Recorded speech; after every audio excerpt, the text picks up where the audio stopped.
Hey, I want to welcome you to the Offline Podcast with John Jackson. Hey, we want you to subscribe to our podcast and join our team. So show us some love by hitting that like button. Hey, we welcome comments and questions. So visit theofflinepodcast.com. Hey, today we've got a very special guest, and he's one of my favorite people in this world to be around because he's got facts. He's all about facts. This guy played with the Cincinnati Bengals. He was drafted in the 8th round, went to Colorado University at Boulder. So you got to make sure you kind of define what school. And he had a great career, 6 years in the league. And then he had a stellar career in broadcasting, which he's still doing. And he won an Emmy Award for the sidelines on Sunday Night Football in year 2000. Our special guest, Solomon Wilcots. Hey, Solomon, welcome to the podcast. Hey, John. Hey, great to be on with you. Glad that you've come over to the dark side now with all this other, broadcasters, former players, man. You know, we knew, Merrill and I knew we'd get you over here sooner or later. Sooner or later. It was much later, but I tell you what, it's a little harder than I thought it was. But I know you guys are perfectionists, and I'm trying to get there. But, hey, Solomon, tell me about your career with Cincinnati, because you played with Cincinnati, Minnesota, and the Steelers. Yeah. You know, when I came to Cincinnati, it was in 1987. I remember when I was drafted here. I grew up in California and went to school out west when I played at the University of Colorado. And I didn't know a whole lot about the Midwest. I didn't know, anything east of the Mississippi River. But I did know that the Bengals had a good football team. I did know about Paul Brown and his history and the mark that he made on the NFL. And so I felt I was going to a really good organization, one that was run by Paul Brown, that would have good coaches. I knew about Boomer Esiason, Anthony Munoz, and some of the other great players, Cris Collinsworth and James Brooks and Eddie Brown, and Tim McGee. I mean, there were so many really good football players on the team. I was thinking, I may have a shot here. I get to play with some good players because all you want to do is win, right? That's at the end of the day, that's first and foremost. And, second year in the NFL, not only am I the starting free safety, we go to the Super Bowl. So I thought it was going to be like that every year. Found out that it's not that way every year. No, it's a little tough. Hey, so but you had one of my favorite coaches, Coach Dick LeBeau. Tell me about Dick LeBeau's coaching style. Well, my first recollection of Coach LeBeau was the day I was drafted. I'm in Boulder, Colorado. And, they draft you, the phone rings, and somebody's on the other end of that deal. And it was Coach Dick LeBeau. And it's all the Willcots. We love to have you. And you're going to be a good football player. I'm Dick LeBeau, and he's telling me about him. And man, you're just thinking, I have died and gone to heaven. I get to be coached by not only one of the most intelligent and most brilliant human beings as a Renaissance man, there's nothing that he doesn't know, but the guy had 65 career interceptions, played 14 seasons in the NFL, and that's not even the best of what he does, right? Right. He's got so many other talents on so many other levels. You're just left in awe. And so to be asked to play for him and then for him to ask me to play for him again at another location like with the Pittsburgh Steelers, I felt honored. I owe him so much because he also helped me in my broadcast career long after I was done playing. We've maintained that relationship, and he's been like a father figure to me. And everything that I know about football, I'm telling you right now, I learned from Dick LeBeau. Mm-hmm. So tell me one of Dick's quotes, because he gave me the best quote. He goes, hey, John, don't bullshit a bullshitter. You got that one? I got that one. When he here was his quote about blitzing a quarterback. It was from William Tecumseh Sherman, who was a general during the Civil War. He said, this is now blitzing the quarterback. Now he's quoting a Civil War general. And he was saying, get there firstest with the mostest. So you're like, you overwhelm the offensive line, bring as many as you can, and get there as quickly as you can. That was his deal. And then another one he would say, And I still use this today with my kids. And even in business when I'm talking to people, because he used to always say, Solomon, never give instructions that can be misunderstood. In fact, you want to give instructions. What was the quote? He said, never give instructions that can be misunderstood. That's what it was. Right. Never give the instructions that can be misunderstood. Most people are thinking, I need to tell them what I need to know. But you really need to tell them what you need them to know, but more importantly, make sure they can't screw it up. And that's what he was saying. You want to leverage against the downside, right? Mm-hmm. You always want them to get it right, but what you don't ever want them to do is screw it up. No, Coach, I tell you, I had an opportunity to see LeBeau in Pittsburgh, but had an opportunity when I came to Cincinnati. But Coach was always Coach, because I would see him, in Cincinnati all the time, at golf outings, and he always impressed me because he was genuine. I mean, most genuine person I've ever met. Absolutely. He would tell you the truth. He's not going to lie to you. He's going to tell it like it is. No, he's wonderful like that. You're right. So you guys had a really good secondary. So what made you guys so good when you were in Cincinnati? Besides it was Dick LeBeau, because he recognized even then, like if you look at the way the game is played today, John, it's really played from the back to the front. It's the secondary now. Look at the Buffalo Bills. That's how their secondary is. Their defense is built around the secondary. The New England Patriots, Bill Belichick, he didn't want to pay the pass rusher Chandler Jones a lot of money. He let him go. He went as a free agent now with the Arizona Cardinals. But he had no problem paying Stephon Gilmore, who is the highest paid player on the Patriots defense. It's a cornerback. Who would have ever thought back in those days that defensive backs are more valuable than the frontline guys? But Dick LeBeau understood that, because it's a passing league. And he understood. He would always say there's two positions that get you beat faster than any other on the football field: quarterback and secondary players. Because when you're on the back end and you make a mistake, he said you can't even slip and fall down. If you do, the official's standing in the end zone holding up both hands, signaling a touchdown. He was like, we have to be perfect in what we do. We have to be better than everyone else, because if we make mistakes, the scoreboard lights up. And that was phenomenal. And so what made us good was that he used 7 defensive backs. A lot of teams only use 4. Some use 5. Very few use 6. He would put 7 of us in. And we learned to play many different positions. You remember when we were in Pittsburgh, Rod Woodson and Carnell Lake, they played nickel, they played dime. They were even linebackers in some of the hybrid defenses. Now, he took that defense to Pittsburgh, and he was in Cincinnati prior to that. And he did it with myself, David Folcher, and Barney Bussey. And so we played a lot of different positions. And that's why he wanted me to come to Pittsburgh with him, because he knew I knew a lot about the defense. I knew how to make all the calls. And so if he trusted you, he would turn a lot over to you within a game. He was that kind of coach, because he's a former player himself. Just like Merrill Hodge always says, coaches have all the power but no control. Once players step across that line, you got to turn it over to them to get it done. And Dick LeBeau was a very trusting coach. He trusted us to go in and make it happen.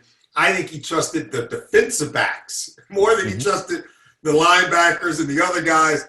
So he was trying to get as many of us on the field, and we ended up driving the energy for that football team, particularly when we went to the Super Bowl in '88. Right. So tell me your experience about the Super Bowl, being in Cincinnati. The season was a great season. It was. Yeah, I remember, because you guys kicked the shit out of us. That's right. I used to tease Greg. I used to tease Greg Lloyd, like, hey, and Rod Woodson, when I was in Cincinnati, we used to beat the Pittsburgh Steelers all the time.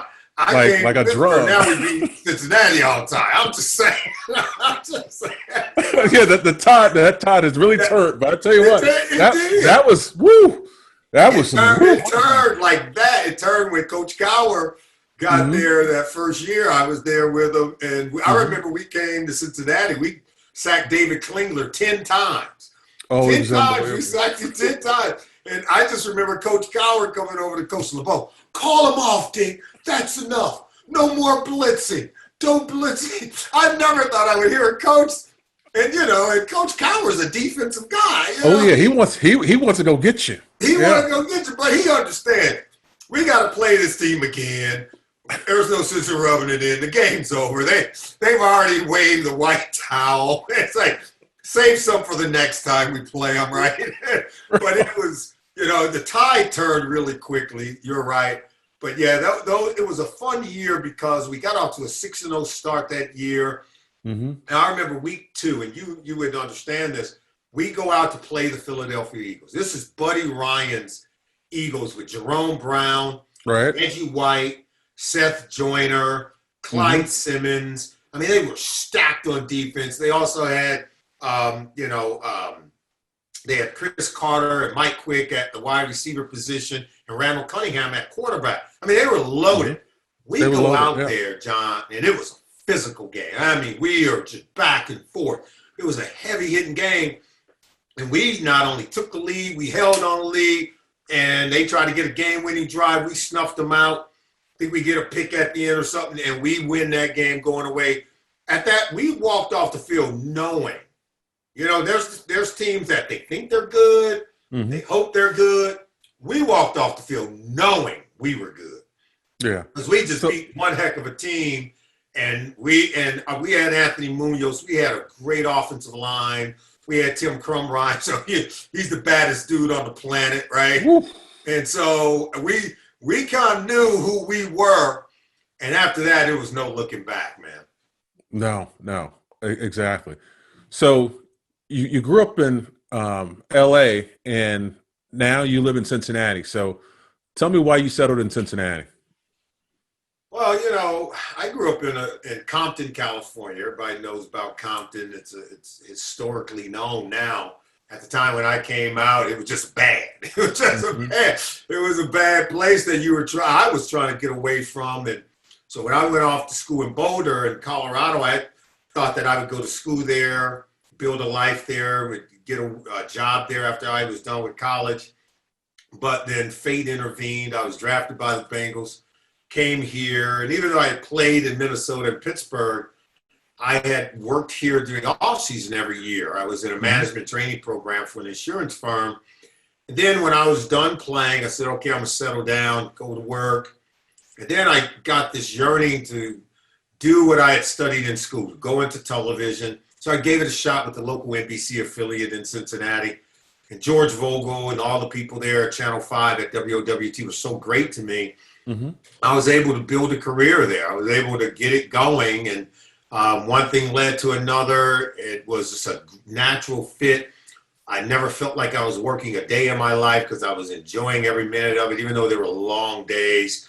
And I was covering sports you never even heard of, but I was enjoying it. And I ended up raising my family here, ended up staying here, even though I had left to go to ESPN and CBS Sports, NFL Network, and worked overseas for Sky Sports over in London, but I still maintain my home here in Cincinnati. It's a good place to raise kids, and they've done well here. I've done well here. We decided that this is where we're going to be.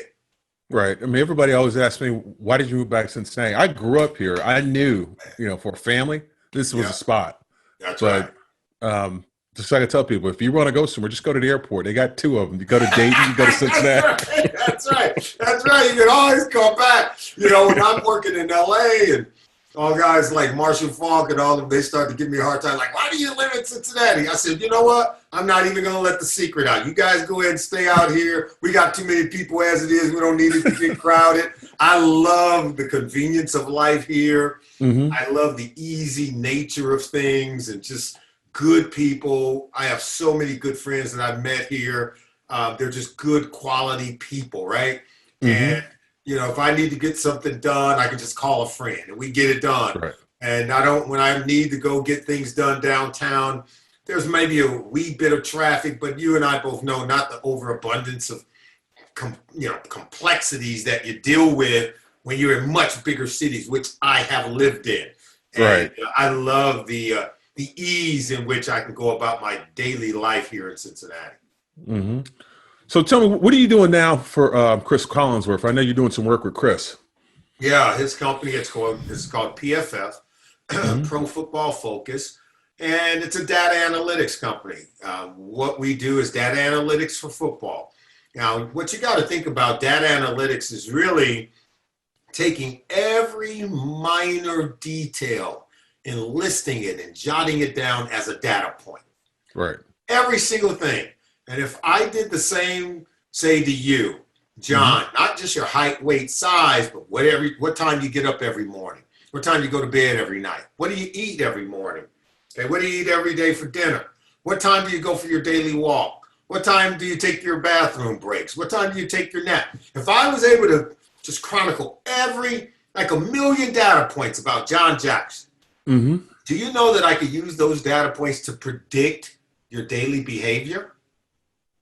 Really? I don't have to guess at what you're going to do. I know what you're going to do because So I got that it complex? all written down. Yeah. Because humans, we are what? Creatures of habit. We develop patterns in our lives and in our decision-making processes. And so when you talk about football players, we say it all the time, we're creatures of habit. Coaches are creature of habits in the plays they call, what down the distance they call them on, and what personnel groupings they're using when they call them. Right. So we are jotting it all down.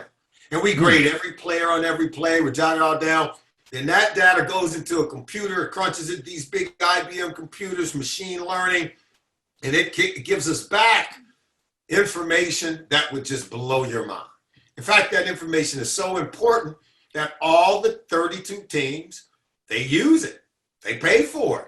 You see, and what way does that manifest itself in games today? You see more football teams going for it on what? Fourth down than ever before. That's a PFF data point because we help coaches to understand that if you leverage the ability to go for it in certain situations, in certain locations on the field on fourth down, it's like getting a turnover. It's like stealing another possession from your opponent. And not to mention, you rob them of the momentum. As soon as the defense would stop an offense on third down, what's the first thing they do? They put up their fist, fourth down. They think their job's over. Oh, we get to get off the field. What if the offense said, no, we're going to stay out here and make you stop us again? Well, you can see their face change, right? They're getting concerned. And why would you punt when you're on the plus side of the 50, you're on the plus 40, too far for a field goal? But guess what? Go for it. You only got 2. If I told you that you only have 10 yards to get a first down, and then if I said, but you could use 3 downs to get those 10 yards, or 4 downs to get those 10 yards, what would you do? I'm taking the 4. You take the 4 down. Well, yeah. 4 downs. So that makes sense, doesn't it? But for ages in the NFL, creatures of habit, Right. we got to punt on fourth down, no matter what. All right, you keep punting. Thank you. I'm going to go for it every now and then. I'm going to have more possessions than you. I'm going to end up scoring more points than you because I got more shots, more opportunities, more plays. So that's just an example, one of millions of ways that we use data to supply it to the teams, to help them to know what to do in certain situations, to help them know what their opponents are going to do in certain situations. So they can use that knowledge and leverage it into opportunities to win more games. Right. And you guys also, you rank every player by position too, right? Absolutely. So every offensive tackle is ranked, every quarterback is ranked every week. Those numbers are updated because they play games every week. And so we keep a running tally on where they're at. They get graded. Like, for instance, there's this one metric that we use that you're not going to find in the average box score. It's called a turnover-worthy play. You remember on Sunday, Joe Burrow, he threw the ball into the end zone. He hit his tight end. The tight end catches it. It ricochets off the face mask of his tight end. And the linebacker from the Jaguars just snatched it and intercepted it. Right. So that goes under Joe Burrow's stat line as an interception. And if you weren't watching the game, you would just think he made a bad play. Your rookie threw a pick. No. So we have this thing called turnover-worthy plays. What if the quarterback throws the ball to a defensive back, but the defensive back drops it. That play was worthy of a turnover based on the performance of the quarterback. He threw it right to the DB. Right. So that would be a turnover-worthy play. If what happened to Joe Burrow on Sunday, he gets the interception, but is not listed as a turnover-worthy play. So that, at the end of the year, you're looking in free agency of who you're going to sign or maybe who you're going to draft with the first overall pick. Mm-hmm. You need to know these little minor, every single thing about these players. If you're going to spend the kind of money you're going to spend in free agency or use a high draft pick on them, you would want to know if those interceptions were his fault or were they a byproduct of maybe something that's outside of his ability, okay? Mm-hmm. Where it bounced off the hand of his receiver into the hand of a defensive guy and he ran it back for a touchdown. That was a good throw, wasn't worthy of a turnover. So we help to categorize more accurately some of the things that you see occurring on the field. Right. So right now, the league is kind of going to that. I mean, they're doing a lot more passing than running right now. Yeah. So what would you say the top 3 quarterbacks are in the league right now? Since you've got all the Wilson with the Seattle Seahawks, right around 15 touchdown passes, 1 interception. The 1 interception was a pick 6 that went off the hand of his tight end, and the Patriots defender ran it back for a touchdown. but the throw by Russell Wilson was a great throw. He just needed his tight end to catch it. So Russell Wilson, Aaron Rodgers with the Green Bay Packers, he's right around that same area, 15 touchdowns. I don't think he has any interceptions. And what makes him so good? I'm sorry? What makes Aaron Rodgers so good? He's just really in control. He and Russell Wilson have that same thing. They have a good feel for the game. Like they could be in a crowded pocket with chaos going around them, but their pulse is, they don't panic. They just slightly move and, they just get rid of the ball. They don't take sacks. They don't throw interceptions. Just about every single possession, they give their team an opportunity to score. And if you give them the final possession of the game, they're probably going to end up getting into the end zone on you. They set themselves apart along with Patrick Mahomes, okay? Those 3 set themselves apart.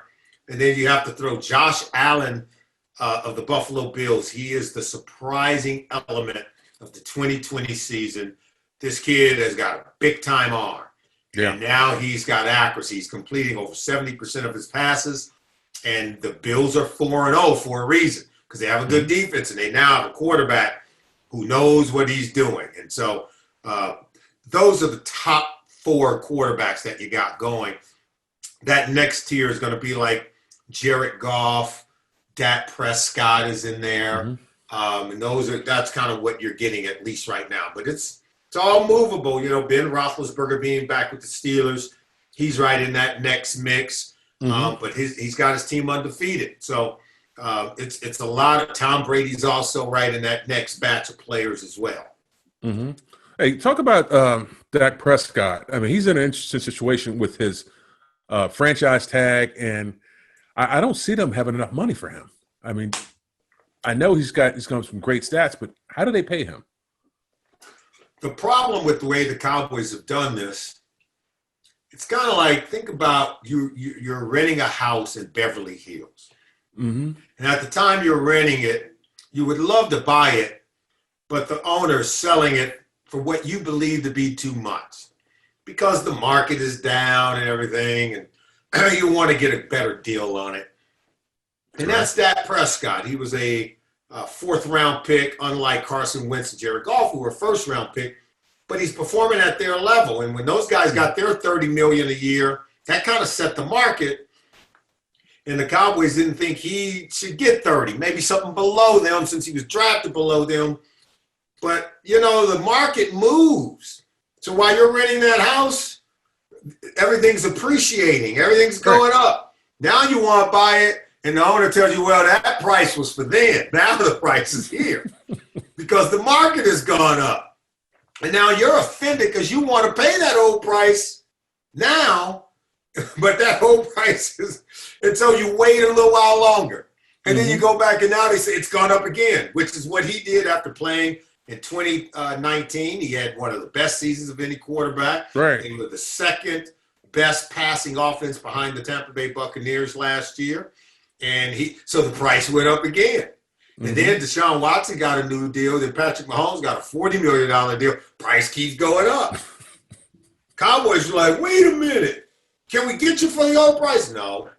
It's all about today. It's today's market value. Right. So they put the tag on them.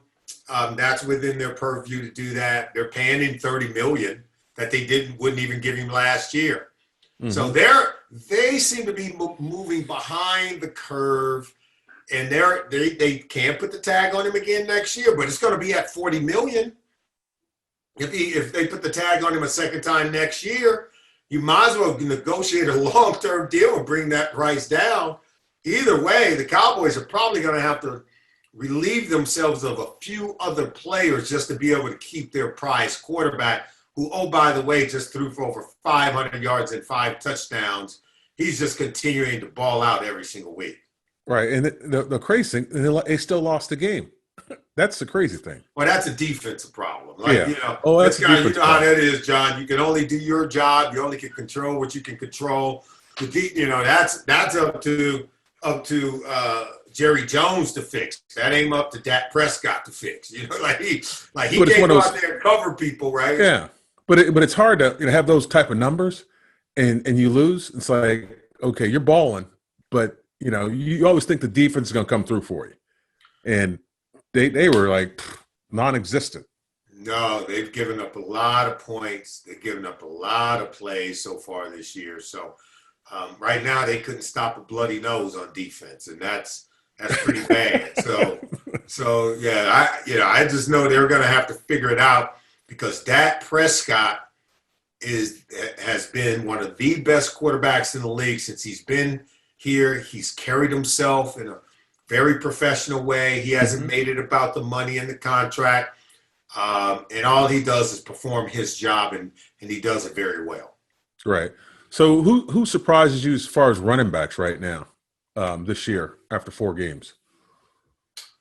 Well, I think, I don't want to say it's a surprise, but I'm happy to see it come to fruition.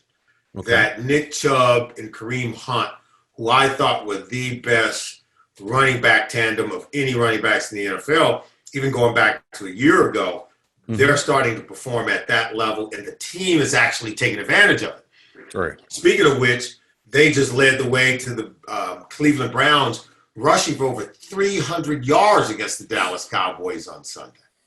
So that's above my expectation. I would expect a team to rush for 300 yards. I just don't. If you got 200, I'm impressed. Right. 300, I'm like, wait a minute. So in that sense, they have surprised me how good they are. I thought the Cleveland Browns, and I've been saying this because I know Kevin Mack and Ernest Biner, that these guys are of that ilk, that when this is all said and done in 2020, we're going to see these guys put up those kind of numbers if they stay healthy. And already we're hearing that Nick Chubb has got a knee. He may be out for the next few weeks, but he will be back. But no, that's the running backs that I paid attention to are those two guys, because they're the power runner. And Kareem Hunt is an excellent receiver out of the backfield. Remember, he once led the league in rushing as a rookie in 2017. Right. Nick Chubb was about 40-something yards shy of leading the league in rushing 1 year ago, until Derrick Henry, nipped him at the tape, in the final game of last season. So those are the two best running backs that I see. But I just think we've got great ones. Christian McCaffrey, Alvin Kamara. Those are the guys that I really enjoy watching. Right. So let me ask you this. So what defense do you think is the best, or I should say, who's playing the best ball this year right now after 4 games? Right now, no defense is playing great. This has gotten out of hand. Good. It has gotten out of hand. I just did a report. I just finished it, going through our database and looking it up. Right now, we have 8 teams that are averaging over 30 points a game. Wow. None of them are the Kansas City Chiefs. They're right around 29 points a game. So the Chiefs are one of the best offenses in the NFL. They're not even averaging 30. They're close. last year at the end of the season, there was only one team that averaged 30 points a game, and that was the Baltimore Ravens. They did it by running the football. Mm-hmm. This year, right now, we got 8 teams averaging 30. So scoring's way up, John. Right. So if I said to you that right now there's only one team in the NFL defensively that has held every single opponent to 20 points or less, you would be surprised if I told you it is the Kansas City Chiefs defense. Because they're not known to be great on defense. They've always been good. But this year, they're playing so much better.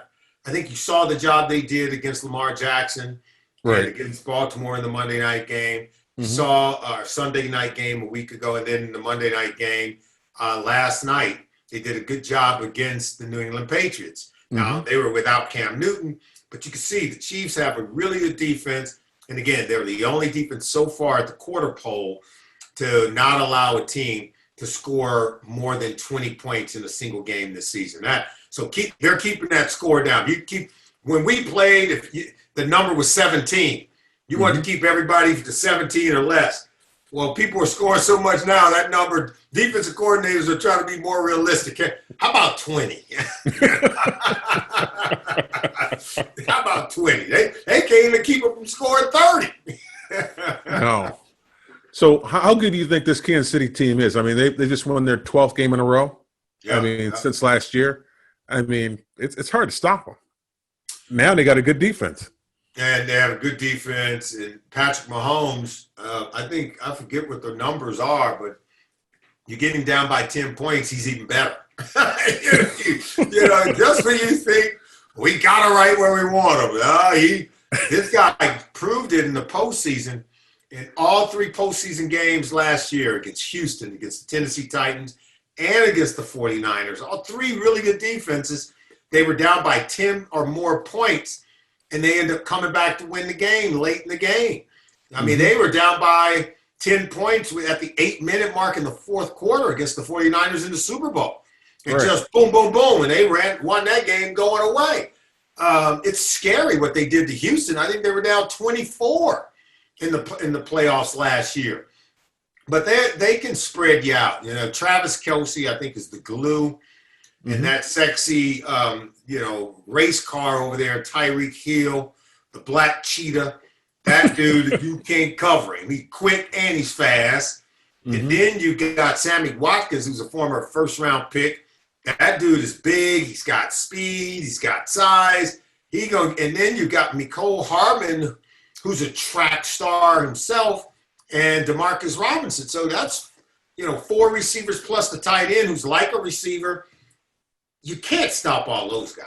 But even if you decide to overcommit to them, Clyde Edwards-Helaire is going to sneak out of the backfield, match up against the linebacker in coverage, and eat them alive. So, no, they're really good. They got better on the offensive line. I think Laurent Duvernay-Tardif, who opted out, he's a doctor up in Canada, and then Kelechi Osemele, who's an all-pro player when he was with the Ravens and then with the Raiders.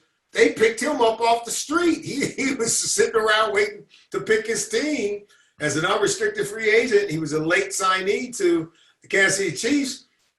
If you talk to many of them, they'll tell you he kind of made us better because he's an excellent run blocker, really good pass protector. The Chiefs are just cooking with gas right now, as you said, offense and defense. So Solomon, take me, let's see, right now with Kansas City being probably one of the top teams, I got to talk about the Bengals. How good is Joe Burrow? Joe Burrow just became the first quarterback in NFL history as a rookie to top 300-yard passing in 3 consecutive games. And I think he had 296 in the first game. Right? And he got beat up too. Huh? And plus he got beat up as well. Yeah, and he's been better because the first 3 weeks he was sacked 14 times. That means he would be on pace for 75 sacks on the season. That's one shy of an NFL record. 76 in a 16-game schedule is the record held by David Carr, the brother of Derek Carr, when he played for the Houston Texans in 2002. If you're a Bengal fan, you don't want anywhere close to that number. because that means Joe Burrow is going to be beat up by the end of the season. It may not last. Right. But they talked to him about it after the first 3 games and said, look, you got to do a better job of protecting yourself. You got to get rid of the ball. Stop trying to fight and make it work and live the fight. And just get rid of it and let's live the fight another day. Right. To his credit, he's a competitor. He wants every play to work. He going to battle to make it work. So after being sacked in week 3 by the Eagles 8 times in that game, he played the Jacksonville team, was sacked only once. He got rid of the ball. He was doing all those things that really I think are going to go a long way in his favor, helping to protect himself.